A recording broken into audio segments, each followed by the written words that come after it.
Hi Saddleback family, my name is Santosh, I'm also known as Tosh, and I'm really honored and glad that I can be back to share with you just some things that have been encouraging me.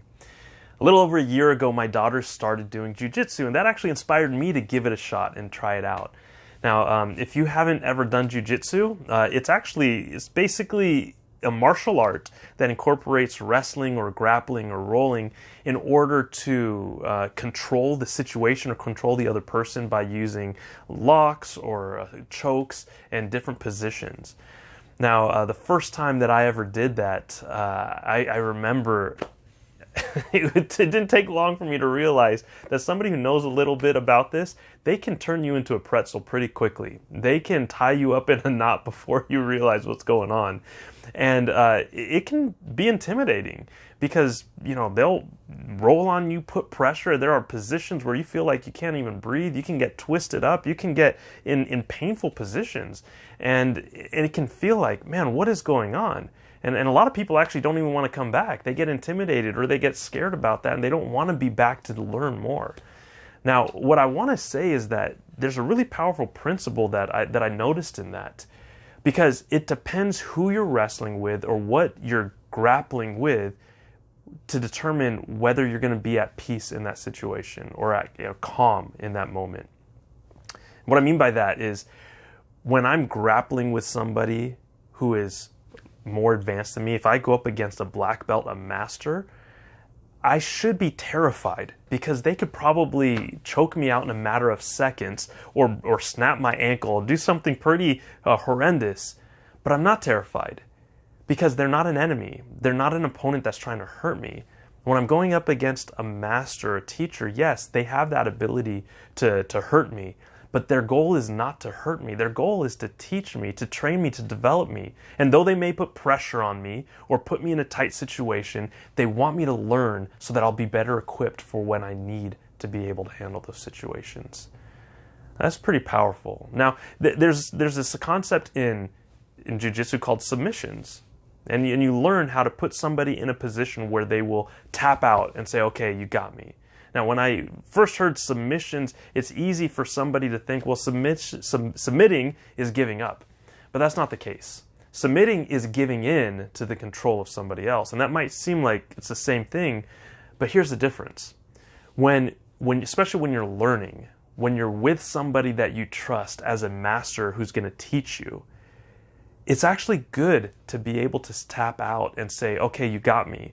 Instead of just fighting and still trying to prove that you can beat them, because you're not going to beat them. You're not going to win. It's good to say, okay, you got me. I'm giving into your control now. Teach me. What did I do? How can I learn? How can I grow from this? And if you have the mindset to win in every opportunity, to win according to what you think is right, you're just going to get frustrated real quick. But if you have the mindset to learn and to grow, wow, then you'll be able to get submitted, and it won't bother you so much because you're in the guidance and control of somebody who cares about your growth. God cares about your growth. God cares about my growth. I remember in Genesis chapter 32, God was wrestling with Jacob, and it reminds me a little bit about this. Because he was wrestling, he was trying to control and overcome God in that moment. And it actually says that, he was overcoming him. But it also tells us that God just touched his hip, and all of a sudden he was limping. God had the control to do what he wanted.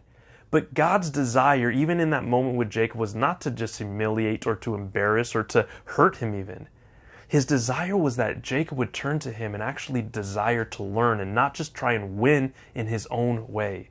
When he stopped trying to overcome and defeat God, and he turned to him and said, I want your blessing, that's when God was able to give him a special blessing. In our own journey, I often think, how often am I struggling with the situation and trying to win according to my own understanding? In relationships, saying it's got to be this way, or in my workplace, saying this is what has to happen, or whether it's in my own health or finances, we tend to grapple with and wrestle with all those situations. And that feels stifling. It feels like things are out of control and that we are going to lose, and at times it's overwhelming. But when we understand that all of those are not really what we are truly dealing with, and we need to actually wrestle with God and say, God, what do you want to teach me? You know what's going on in my life with relationships and work and with everything. Will you teach me how you want me to handle it? Then we don't need to get so stressed out and worried and overwhelmed, because we have a loving, caring master who wants to guide us. And there's a reminder of this. Actually, God says he wants to give us peace. Peace comes when we submit to him. John chapter 14, Jesus was speaking when he was about to leave his disciples. He says, "Peace I leave with you. My peace I give to you. I do not give to you as the world gives. Do not let your hearts be troubled, and do not be afraid." Such a powerful verse about God's peace that he gives that's different than the way that the world gives peace or talks about peace. But the context is Jesus being a teacher, a master. And we see that in the previous verses, starting in verse 25. Jesus said, "All this I have spoken while still with you." He said, "I've been teaching you.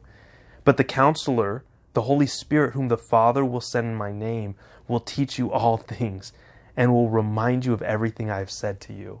We can experience incredible peace, the peace that Jesus talked about, because we remember that Jesus is with us, that God hasn't left us, and that he is teaching us, that he's our master, that we don't have to deal with situations and grapple those on our own, but we can remember that he is our guide who is teaching us as we grapple with him, and he's going to prepare us for everything.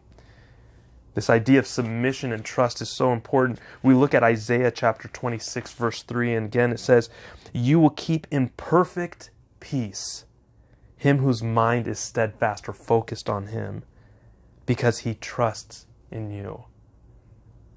Peace in the situations that we are encountering, it comes after we trust in God, after we submit and say, "God, I trust you. You have got this." And my prayer and encouragement for you today, no matter what you're going through, no matter the intensity of it, is that you would remember to take a moment and say, "God, I'm going to submit to you. I'm going to trust you that you have the solutions, and it doesn't have to go the way that I plan. And as I do that, I can experience your peace." My hope, my prayer for you today is that you'll go with a renewed sense of God's love, his presence in your life, and his powerful peace. I love you guys.